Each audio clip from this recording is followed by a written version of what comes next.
Okay, so first, I would like to say hi to Jerrick, Nikhil, and Ashley. It's good to see Nikhil and Ashley here.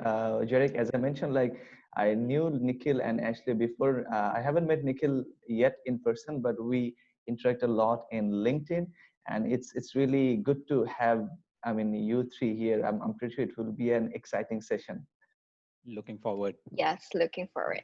Yeah. Okay, so guys, I will start with a story, not a story like what actually I have experienced in like last 3 years, and then I will start my first question, which will be for three of you. You three can answer, but later on, I'll probably after the first question, I will ask individual question. But say if the question is for Nikhil, but if Ashley and Jerry, you feel like you can add a lot of value with Nikhil as well, you can just jump in and you can add your thoughts with it. So I think let's start this session. Actually, I'm pretty excited about this one because, as I mentioned, like last 3 years, I'm having this question in every time. So as I mentioned, like every time I'm having a conference or I'm having a presentation in anywhere, I swear to God, this is the only question I have common.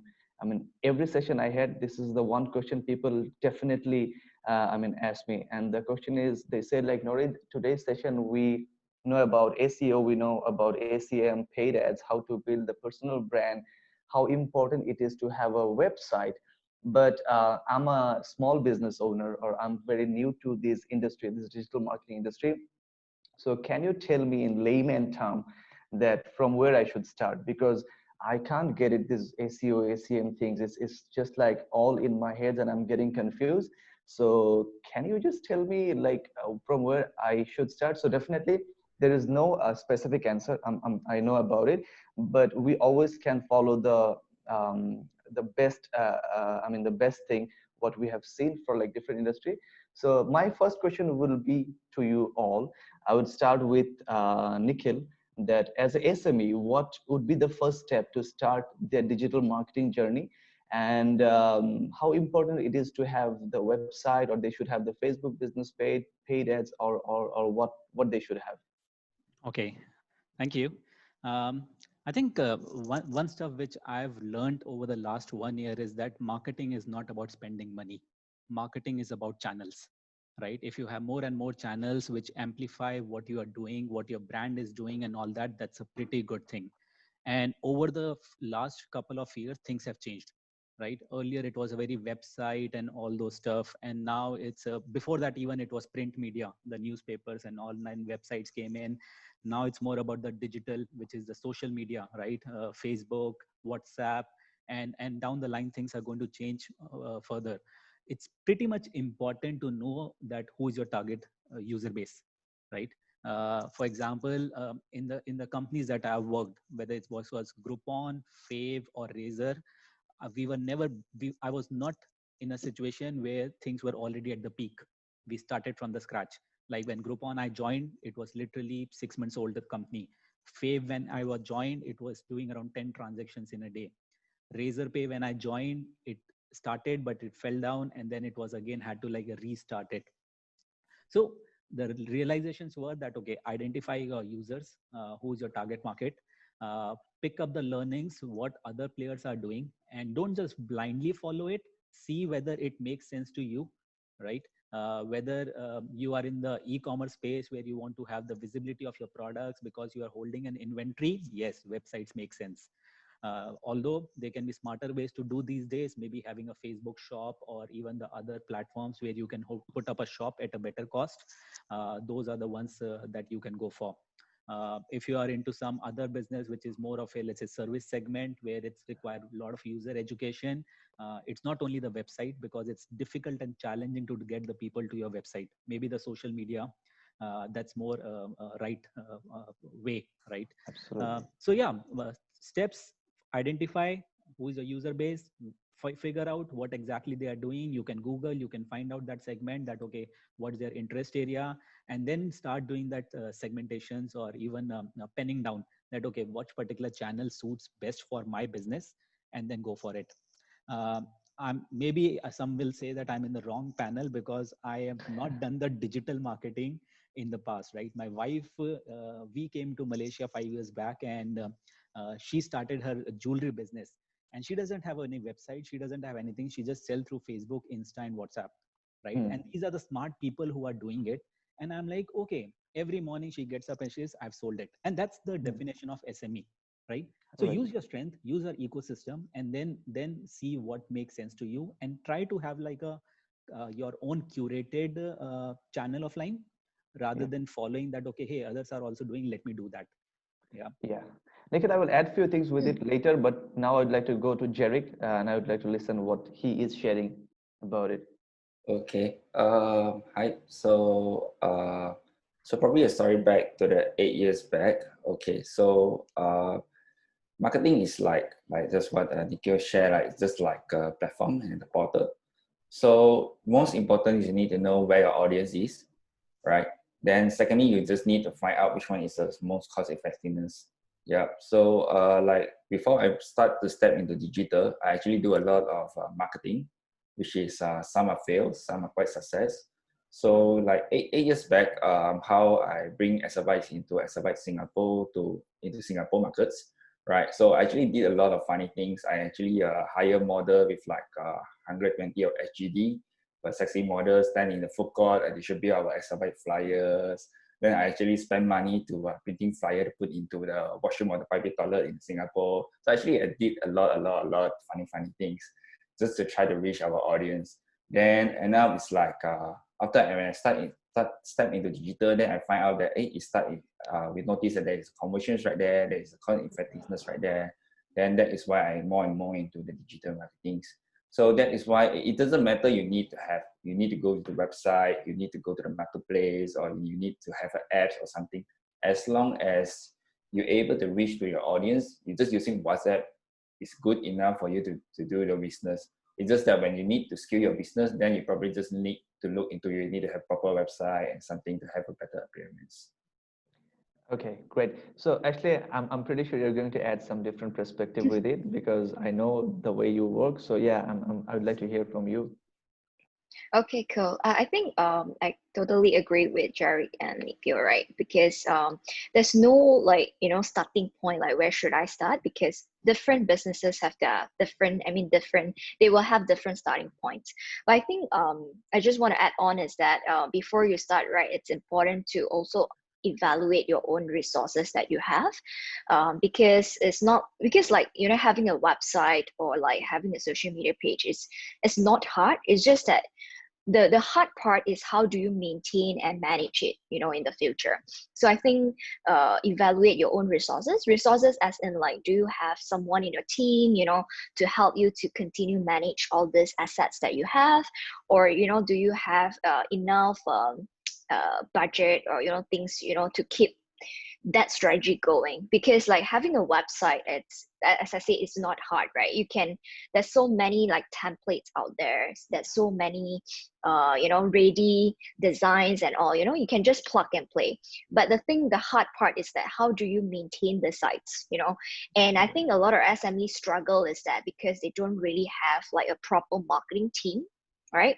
Or someone in a team to really manage the content or manage the the traffics, or even like you have a lot of leads from a website, but you don't really have someone to follow up with the leads, for example. So I think evaluate your own self, like your internally, like what kind of resources you have, and then you can make a decision. Okay, should I start with one channel first, and then slowly uh, expand into others when I have a ready team, for example.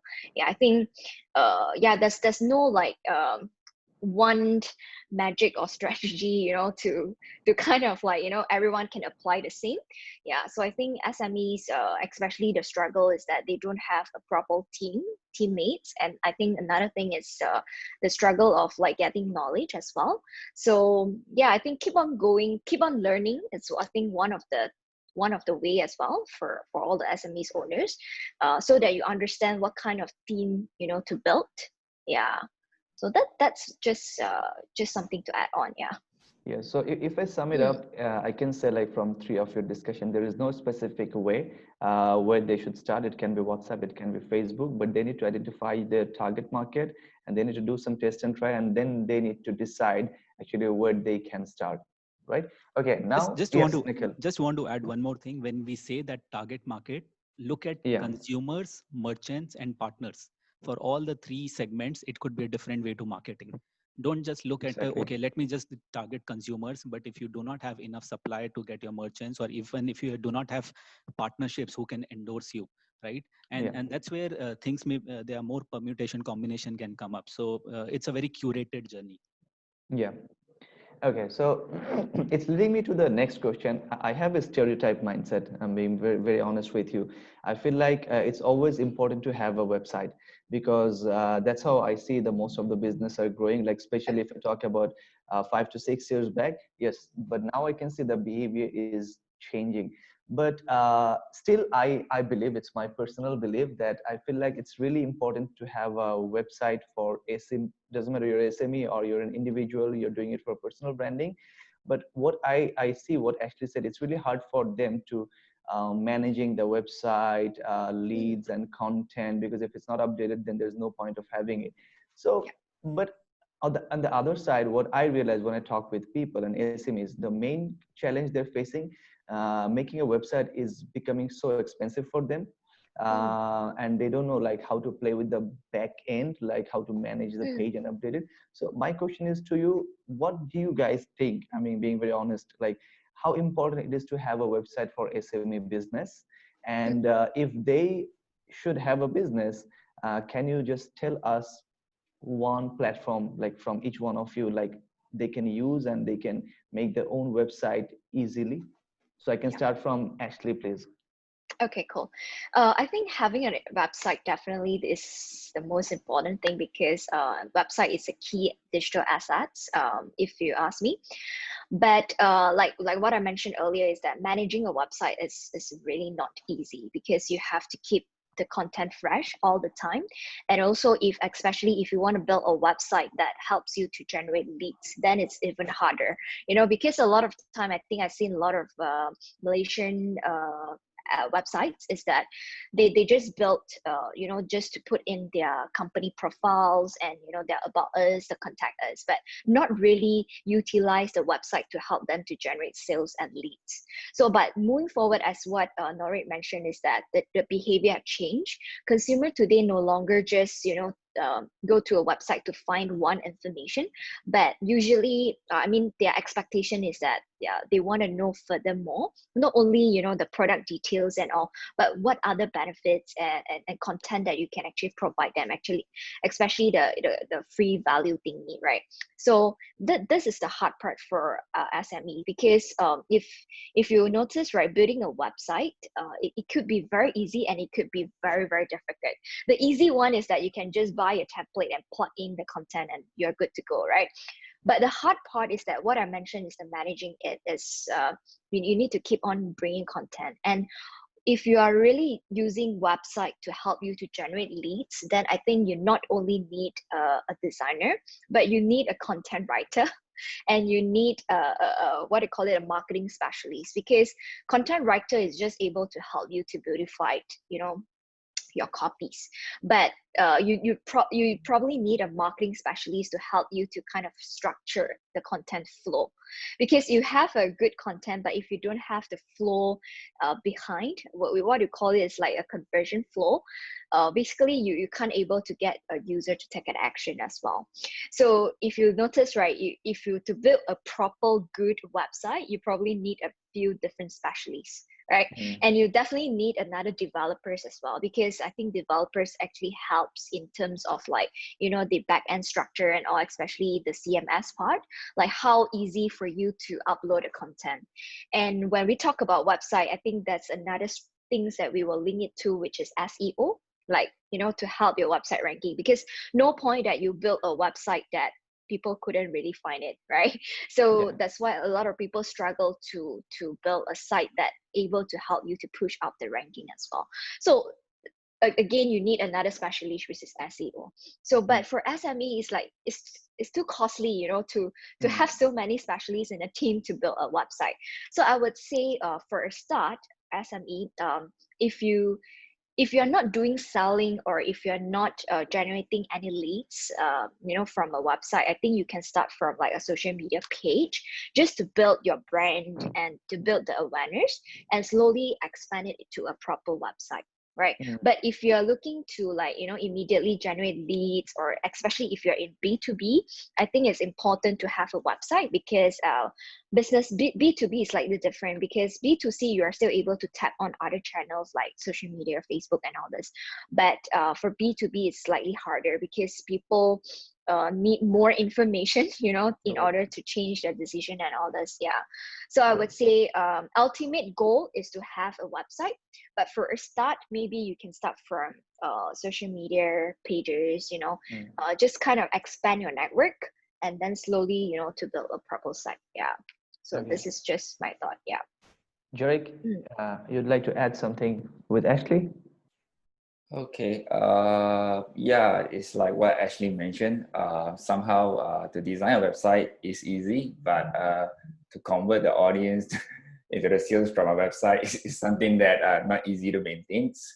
Yeah, but from my side, okay, I would say that a website is good for us to scale a business. If let's say you're looking for long term, right? Because we can't expect that just generating sales all the way from a marketplace and just from a social media. If let's say you're looking into expand the bigger, definitely people will look into who is your company, what's your profile. You probably need to input more about your review. What is the review of your product? Then you probably need to have, and you have a website, you're able to you can do remarketing, you can manage your subscribers, then you can scale into even more things. You can look into more sales rather than only depends on social medias and marketplace. So I can say website is a yes and no for SME, but it depends on when it's time to scale your business bigger. Definitely website is a need. Yeah. Okay. Nikhil, over to you. So if you understand all the aspects that Ashley and Jerrick said, that okay, the ingredients that you need to have a website, go for it, right? Yes, the end goal should be it's a single source of truth, not only for your customers as well, for your employees as well, right? If you're a business owner, and there's a difference between business owner and an entrepreneur. Let's say business owner, you are just doing all single man show, okay. But if you have a team where you want everyone to be aligned, and if you want everyone to be having the same messaging, then it's okay, even for the internal teams. So that's the face value that you get. And depending upon with what stage you are in, you can start with social media, you can start with your own, and then you can have your own address book, which is basically your website, and how you want to scale it, whether you have enough means and resources to do it, then go for it. And even before going for it, if you want to learn, just go to YouTube and start seeing what others are doing. Enough pages to it, and that's free. And once you have a belief, you can maintain it, go for it. Yeah. So guys, if I sum it up, so what they're trying to say that if you have enough resources, then probably you can consider to have your own website. But initially, when you start your business, you can probably think how you can grow, and gradually you can also have your website as well. I can suggest two names. Definitely you can check Exabytes to have your own website, and also there is Wix as well. So you guys can check and play with it, how you can make your website. So my next question is to you, Nikhil, mainly that, that's I think you heard a lot, that especially from the individual and the SMEs, they always ask a question: what is a good budget to start my digital marketing campaign? So can you tell the SMEs, because it's very difficult question to answer for me, because I don't know what is the right budget, but I'm pretty sure as you have worked on different companies and you have started from scratch, so probably you can also add some value with it. So what is the minimum budget they should have to start the digital marketing journey? Okay. Find out what is the LTV. LTV is the lifetime value of your customer, which means how much money that you are going to make, how much projected revenue you are going to make from a customer, right? If you know your business, you know that, okay, hey, let's say I'm in a shaving kit business, right? And usually person from this age group to this age group, they would need this much of product.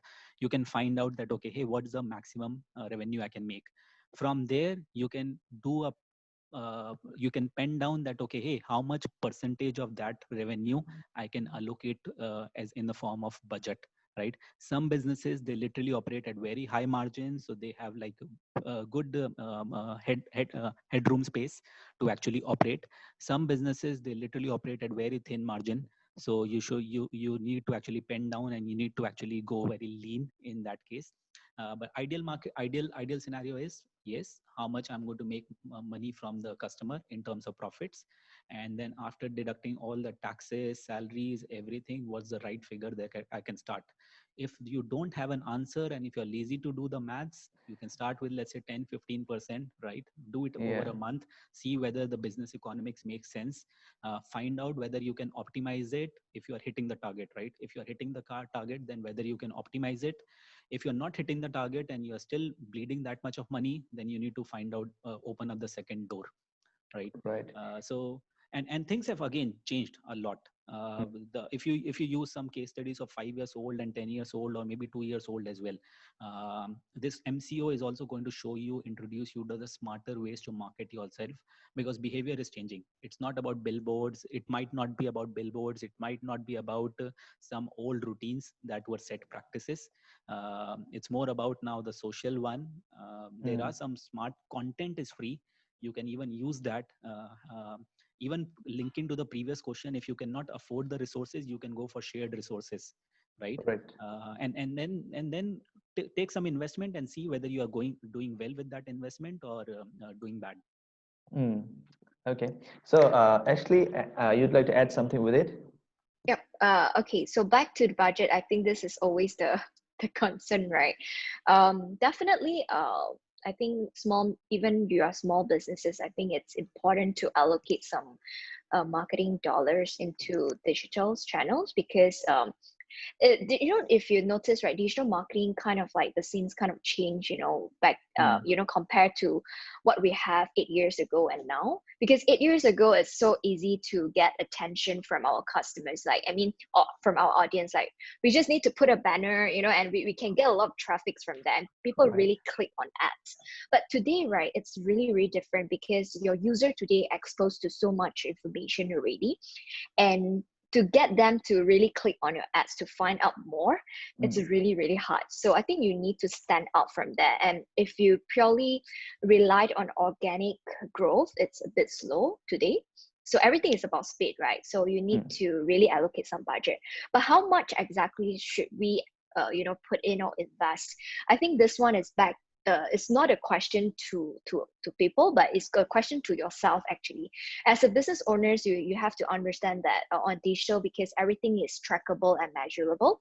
So you need to ask yourself, like, what kind of results that you're actually expecting, from this campaign, for example. So if, let's say, you expect, like, 1 million people see your ads, then obviously you can't put in like $10, to get 1 million, right? So I think this is also, that's why you need to ask yourself, like, what kind of results that you are expecting. Because on digital itself, right, it's actually measured by cost per click, the most basic payment method. So if, let's say, your average cost per click, it's like, let's say, 1 ringgit, for example. So if you expect, like, 1,000 clicks, to your website, so the answer, I mean, the budget is very obvious already. Right? You need to invest 1,000 ringgit in order to get 1,000 clicks. So it's very straightforward in a way. So don't ask, like, how much should I put in? You should ask yourself, like, what kind of results you're expecting, and then you work backwards. So this is one of the tips that I would share. Jerrick, you'd like to add something with it? Okay, yeah, like what Nikhil actually said, that they basically do not have an exact number which is the best budget.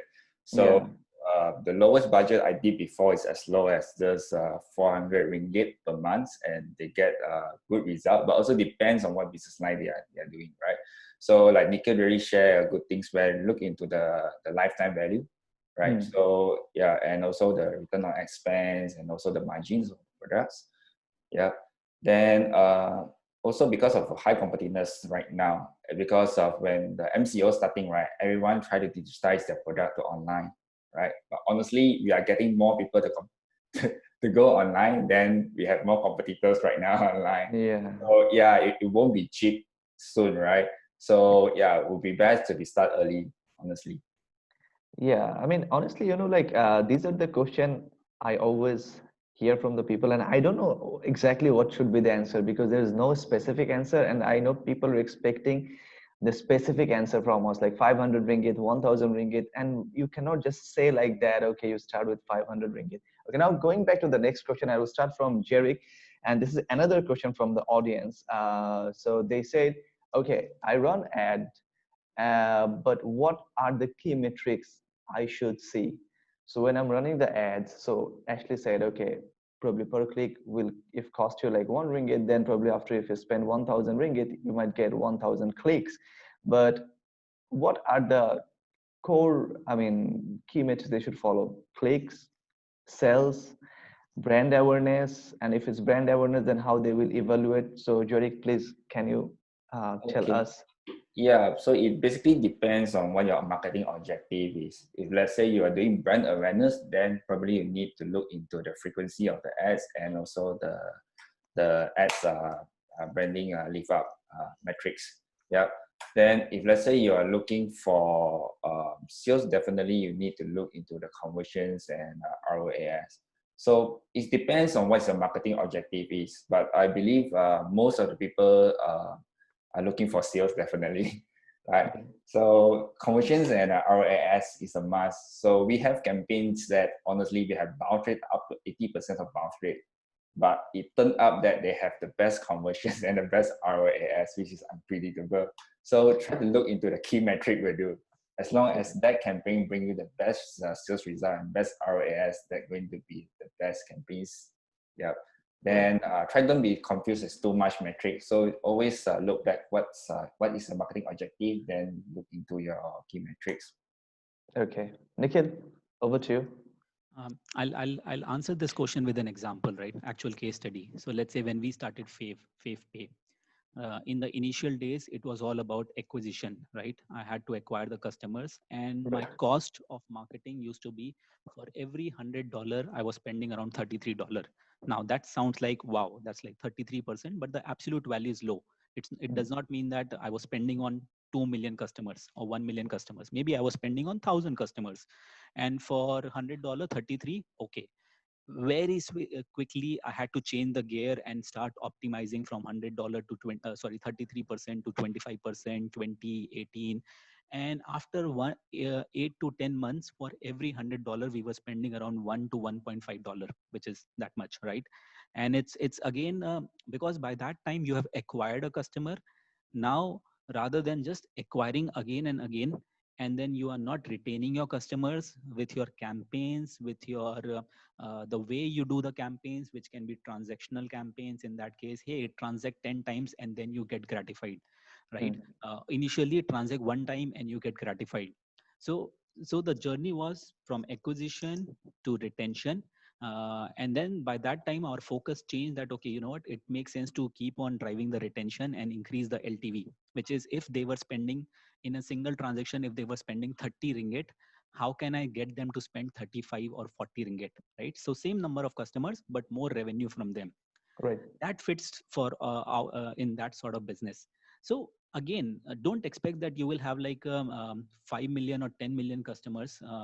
Even if you see, let's say, other e-wallets who are giving free money, 5 ringgit, 10 ringgit off, but does that mean that they have acquired 32 million of Malaysia population? No. So have that target, that okay, what's the realistic one, and then based on that, see where you are and start optimizing. um, Summarizing, initially it can be flat, throwing the money, but very quickly you need to switch the gear and you need to actually start optimizing. And optimizing is an art, right? It can be like knowing your figures, knowing your business. If today, example, if I say spend 30 ringgit, okay, next time if I have to do a market campaign, I would do spend 40 ringgit and then I give you 5 ringgit off, example. So at least I'm incentivizing the people to spend high, which is in the interest of business, and I don't mind paying 5 ringgit. Even look at the Grab or Uber. They started with 5 ringgit, then they started doing 5 ringgit into 3 times off to get the transaction, and in the very later stage they started doing 2 ringgit and all that. So that is something which you have seen in your phones, the way kind of notifications they get. In terms of Facebook and all that as well, you need to look at the data, and you need to actually start literally chopping that. Okay, hey, now it's a bad investment. When is the good investment? Right. So Ashley, you'd like to add something with it? Yeah, yeah, I think measuring the right metrics is definitely important. I think from here, what my approach is that usually my framework is that how do I decide what kind of metrics I should focus? It depends, like what Jerrick shared earlier, it depends on your objective, right? So I think on digital marketing, there's two types of campaigns that we usually run. The first type is we call them a branding campaigns, and another type campaigns we call them like direct response campaign. So branding campaign, basically your objective is to get the brand out, just to get awareness, just to get people to talk, to know about you, right? So usually branding campaign, the metrics that we focus is usually reach, like number of reach, because the more people you reach, you can kind of like get the awareness out, right? The words out. And then another metrics that we actually measure, it's usually the cost per click as well, because branding is just purely just to get people to know you. But on direct response campaign is slightly different. Direct response means that you actually want your user to take an action. For example, if you are running lead generation campaign, so this fall under direct response. Or if you are, selling things, let's say on e-commerce, then sales is your direct response, right, objective. So in direct response, usually the key metrics that we measure is cost per lead. Cost per lead, or on Google or Facebook term, we can call it like CPA, cost per acquisition. Right. So basically you need to set a benchmark for every time when you run a campaign. So if you are new, all right, let's say you are just starting the first campaign to generate leads. So I think because we don't have a benchmark to measure, so I think the first campaign, usually we set it, we use it as a benchmark. For example, let's say you run for a month, and this month you actually deliver like cost per lead of like 10 ringgit. So your next month, your KPI, to yourself is that I need to lower down the 10 ringgit, maybe to 8 or 7. Yeah. Right. So I think this is how you actually start, to look into metrics to measure. But of course, if you ask me, right, a lot of people still running branding campaigns. But today, like what Jerry also shared, that, a lot of competition and all this thing already. I think it's time for you to really focus on direct response, which means you really put up funnel, to get people to take an action rather than, just broadcast. I think for like brands like Nestle or Coca-Cola, they can afford to do like branding campaigns, because they have marketing dollars. But I think for SMEs, it's important to, of course, the first phase, maybe you can run for 1 month branding just to get traffic, just to get the words out. But I think second month onwards, you should focus on direct response, which is like, get people to take an action already, like sign out a form or download a brochure or download a voucher. Yeah. So from there, once you set that, you can measure cost per lead, and then you can measure the ROS, which is what Jerrick mentioned. So in the past, we actually measure return of ROI, return on investment. But today, I think the latest metrics that we actually look at is return on ad spend, which means how much you spend and how much you get back. Yeah. So that only when you are running direct response campaign, because branding campaign, you can't really measure ROAS, because your objective is just, to broadcast your message. Yeah, for some case, actually, you can probably, focus on branding campaign. You can actually see the ROS probably in such a way. So say we are running a campaign and we have an event, probably we just make a shout out that, okay, the event is coming on like after 2 weeks. And then probably we spend 100 ringgit and 100 people saw that video. And the next campaign we can run like, okay, retargeting those people who have seen, like those 100 people seen my video, and we can offer them like 5% discount, what Nikhil was saying. So those people will get a 5% discount. And then out of this 200 ringgit spend, how many conversion or leads I get, probably that's what we can also judge how good our branding campaign performed as well. So it also depending on your funneling, and also depends on your campaign and objective, what you three have mentioned. Okay, guys. So the next 3 question I will ask 3 different questions to for you guys, because we have the lesser time now. So my first question is to Nikhil, that Nikhil, can you tell us, like, we have a lot of social media platform, right? And it's like TikTok, Facebook. But as a SME, how I will know, like, Facebook is my platform, or like TikTok is my platform, or Instagram is my platform? Because I can see all of my friends all over in every platform. So how I will know? Like, I know, like, Ashley is my friend and she is my consumer, but she is having profile in TikTok as well. So, but I'm not in TikTok. So how I will find out that, okay, these one or two platform where I have my target market, because I can't assume. I think you should. We covered it in the beginning that marketing is about channels, right? So there's Yes. no harm in actually covering all the channels as well. If you have the right content and the right pitch, you're not spamming someone. Even if I spam Ashley and if I'm her friend, she will actually slap me. Hey, stop sending me all that, right? So that's Yeah. quite obvious. Your friends are most likely to slap you first as well, saying that, hey, I did not like it, and you might Yeah. get discouraged. So open question, open, I would say, or invitation. If you want to do something which you are not confident of, or you are not sure whether is it right or not, firstly reach out to any one of us, right? Even if we do not know, we can connect the other person that, okay, hey, let's say Nowrid knows the answer pretty well. Reach out to him and he can guide you, because every business is a very different one. Then the True. second part is for me, I have more been towards the LinkedIn and the WhatsApp, and which is the connections, right? Because I'm a service provider, whether it was FavePay, or of course it became a consumer brand as well, but basically I'm in a tech, which is providing a service to the partners. So I would go with the case studies, WhatsApp, even representing the brand, all the channels, and we'll do that. Um, I'll be a kind of bit maybe pivot this conversation to what exactly we are doing, or what I came up during this COVID-19, where I said that look at the channels you have. You have your own social digital space. You have your delivery box, or all the things that you're sending via Food Panda or Grab to your customers. You have your visiting cards. You have your staff who can promote you. You have your receipt where you can put up the content. You may have free billboard opportunity, because that's a real estate which these days is available even for 100 ringgit a month, or even if you want a free billboard for a week, let me know. I will connect you with the guys and they can actually do that. You have streaming where you actually Yeah. doing, and you say, hey, I have a question, and you can throw a QR code or a something of your brand name. We did in the earlier section, right?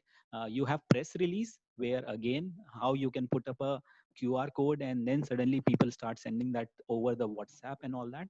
There are enough touch points which you can Right. use, which today you are not using, right? Correct. Go with that. And I can tell you, out of these 10 things which I'm saying, uh, actually 10 of them are available for free right now. So you don't have to spend. You just need to be smart enough, come up with a package which you are already doing. But the problem is the way you are doing is putting up a blackboard and writing it somewhere. Right. No one is there in Jalan Telavi right now. No one is there in the Bangsa South. What are you Yeah. writing? Whom are you writing it for? Just Yeah. do a look around, look at the smart ways, and actually see what all smart things are coming up. Last time, 2010, Uber, Airbnb, and these sort of smart things came up. This round also, all those things are coming up, and you can operate at a much smarter, better, faster, even in an optimized way. What you're doing right now, right? Uh, Awesome. After that, if you're able to do it, then go with the segmentations and the growth marketing tools, which are they are a lot available out there in the market, but they come at a cost. Right. So guys, like, if you'd like to do some free marketing stuff, Nikhil is the person you should look for. So yeah, now my next question is to Jerrick. Jerrick, I saw Exabytes is one of the company who is doing who's using the automation and marketing tool. I mean, martech tool aggressively. Honestly, I haven't seen, like, not many companies are doing it. But I think from last 3 years, I'm following Exabytes, and Exabytes are really, I mean, using the best way the automation tool and martech tool. But my question is, not everyone is very familiar with automation tool or what is martech tool. They don't know, but they have a lot of question and they have a lot of interest. I met a lot of people. They're asking me, oh, so should I buy like buffer by, I mean, with $50, because I saw I can do this and that. So to me, most of the time it looks not a necessity for SMEs, but as Exabytes, I mean, is doing it, I mean, and using those tools. So what is your suggestion for the SMEs? should they consider to using automation tool as they have like lesser resources, as Ashley was mentioning, and to have a better and smooth operation, or they should not focus on the MarTech tool or automation tool right now? Okay, there are definitely a lot of tools in the markets, and honestly, there is not do not have the best tools that actually fix everything that towards your business, right? So why we relies on a lot of automation tools is because of first thing, automation tools right now is just not only a formula that automates what you are doing every day, but something they are built in with AI. So they actually have a self-learning. So it's actually pretty good for all those A/B testings. So we just need to, after we just set up and we just wait for the result. And the automation tool, basically, they're able to come up with a report that which campaigns is working better. Then they automatically pause the unworkable one. Then they go with another A/B test, second group of A/B testing, right? So, and also automation tools actually save a lot of cost because like Exabyte, we have a lot of brands. Then we probably need to hire a lot of digital marketers. And honestly, not all digital marketers can be standby 24 hours or even a weekend and holidays.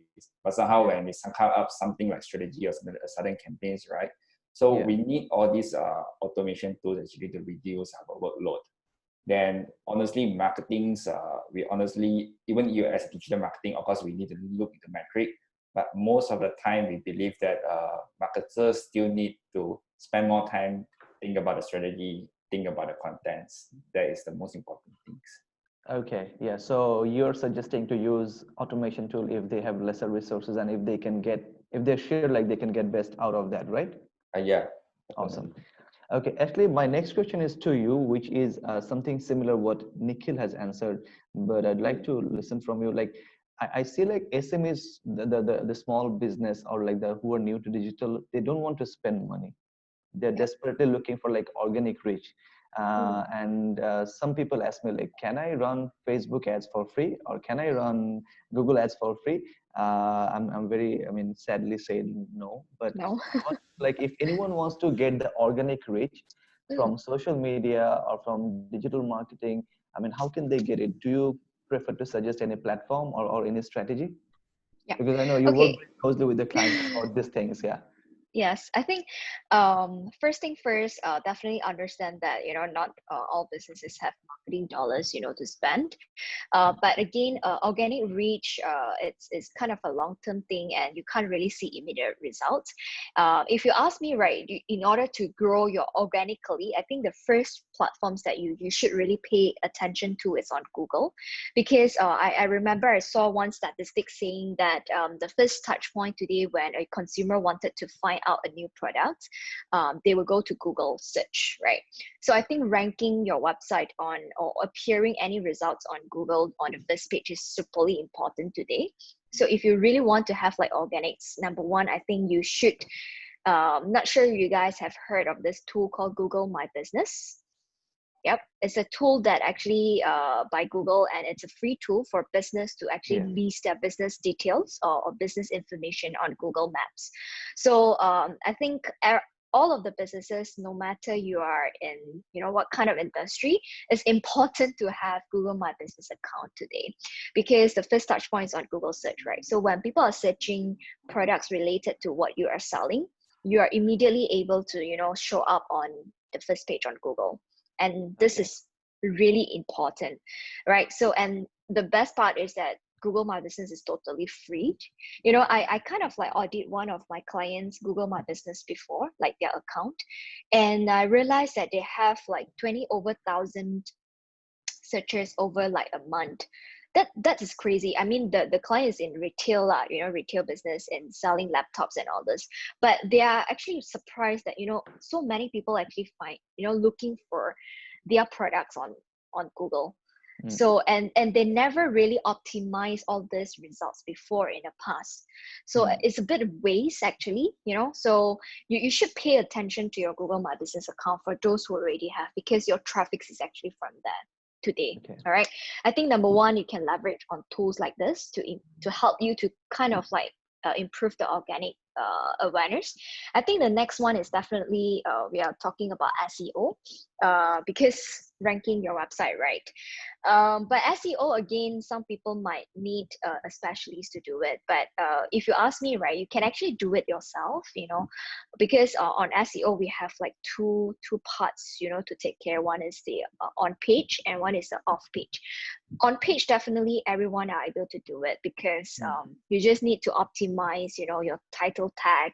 You just need to optimize your URL, optimize your keywords, so every time when you start your business, I think it's important to kind of look into this part as well, to help you to rank organically.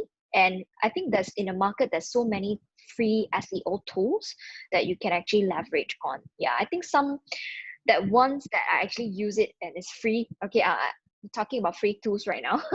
So one of it is what I discover, I find it really working quite good, is that from Neil Patel. Not sure you guys use it. It's an SEO analyzer tool. So you can just search, and they actually tell you all the recommendations, what kind of things that you need to optimize on your website. Yeah, so to rank organically. And another part, of course, is social media, right? On Facebook and Instagram, because it's free, to put up your content. But again, to get followers and to get attention, I would say you still need to run some campaigns, like, to grow it. Unless you do a lot of like offline events, to link back to your social media page and all, then it makes sense. But if not, purely organically, it's slow, all right? But it's doable. I mean, it's possible. Definitely, if you want to have that on social media to grow organically, you need a good content and make the content viral. So that's some of my tips here. Okay, so we have a lot of questions, but before I go to question, I just add one more thing with what Ashley said. It's perfect, but one social media I'd like to recommend, that what is LinkedIn, and I think LinkedIn can give you the best organic reach right now. So probably you guys can, I can say Nikhil's thumb. Yes, Nikhil. So let's go back to the questions. I will read the question, and then you guys decide who will take it, because I'm not sure who. I mean, I don't want to just pass it to randomly. So okay, my first question I got, how do we make our social or digital marketing media look professional as opposed to other adverts in social media to attract customers? Who would like to take it? So the question was, how do we make our social or digital marketing media look professional as opposed to other adverts in social media to attract customers? So what I understand, he is trying to say that how we can make our social media ads and content looks more professional, like our competitors or like others, right? So we can get the better engagement. I think to look professional, like how the big corporates doing, I think one of my tips is that to use template, for the creative part, because I think there's so many tools out there, like to help you to build banners today, and their templates are so good, as professional as what a good graphic designer would do, So for me, I personally use tools like what do you call it, the banners tools. I can't remember. Canva, yes, Canva too. So yeah, it's free and the template is so good. You just need to change a little bit of colors, to fit back to your corporate identity, and then you're good to go. So I think this is one of the way to look good, and it's easy. Yeah. Nikhil? Yeah, means I've not done my master's in marketing or graduation, right? But if I have to do it with layman, I will pick up the best practices. And if I can, like you said, template or some colors, what I like, right? Something what you like and you have belief in, replicate it with proud. Of course, your content is kind of different. And don't expect maybe in one shot you will get it. It's like when you write about yourself, after 10, 20 writings, you feel like, okay, now it makes sense.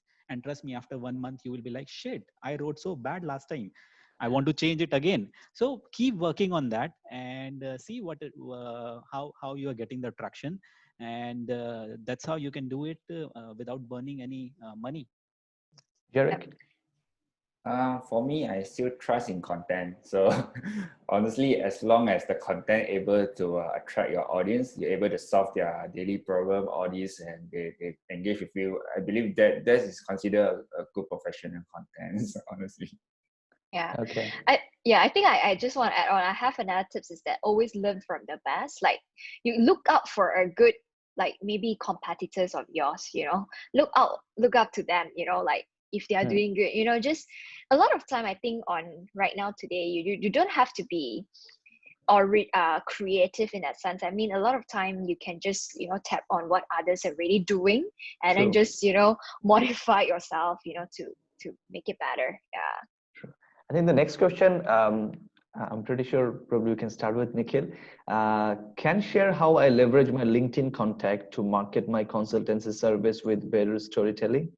Nikhil? Um, I'm not sure what makes you think that I'm the right person to answer that. No, I mean, I Uh, can start with you and then definitely I will go okay, to I Jerrick can and share SJ. how I leverage my LinkedIn contact Yeah, to market my consultancy service with better storytelling. You have already answered, right? You have a story. You have actually, you can present it pretty much in a manner which is appealing to you. You start posting it, and then there the entire hashtag industries comes in. If you want some more attention, participate in the conversations which are going out, right? A lot of time people write it. You can even start the thread and the topic and the discussion over there. It's again a journey. It's not like a one shot and you actually score a goal. hmm, It never does like that. I'm pretty much sure we all have gone through that, how many times when we post a content and sometime it gets 2 or 3 likes, but we are not true, posting it because of 2 or 3 likes, right? We are just posting because we felt, and then next time we again write it because we feel like that, okay, worthy sharing.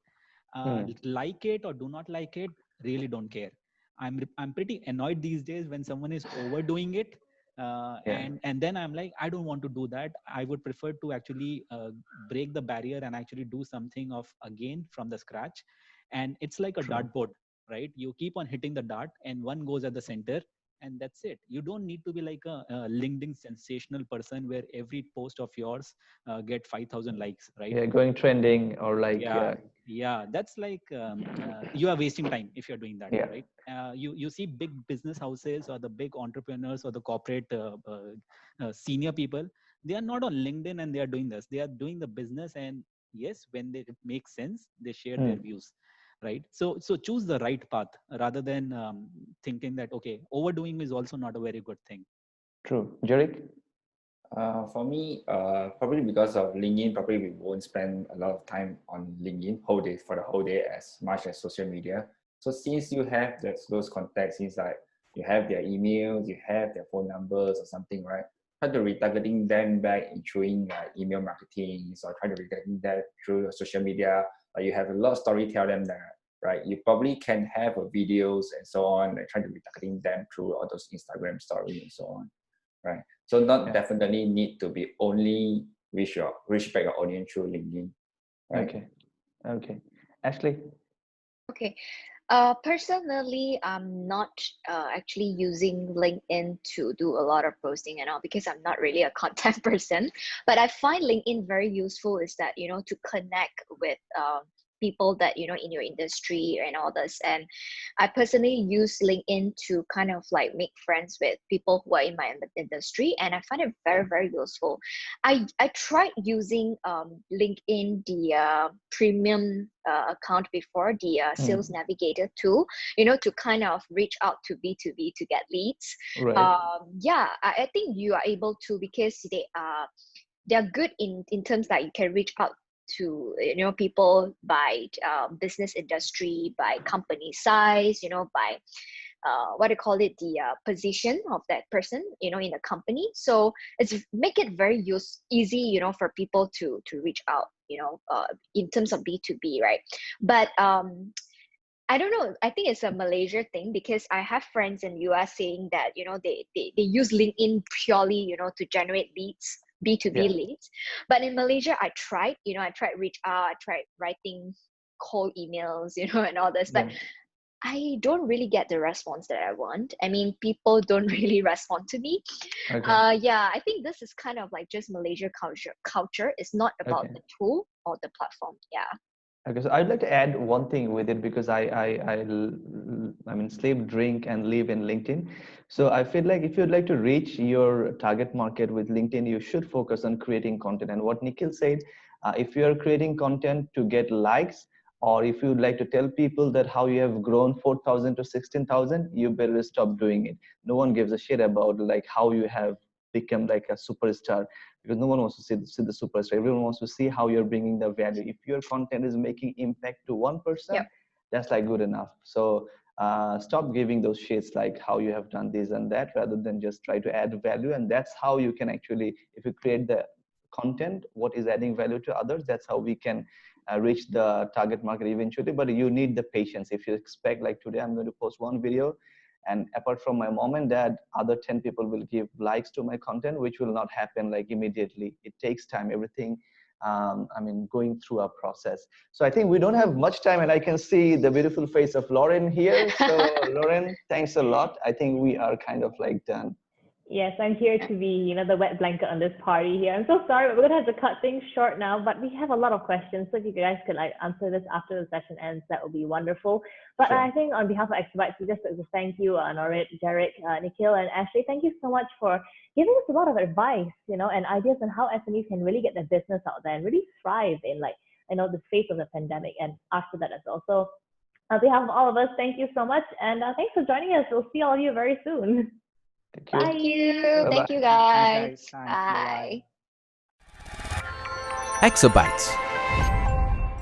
Grow your business online.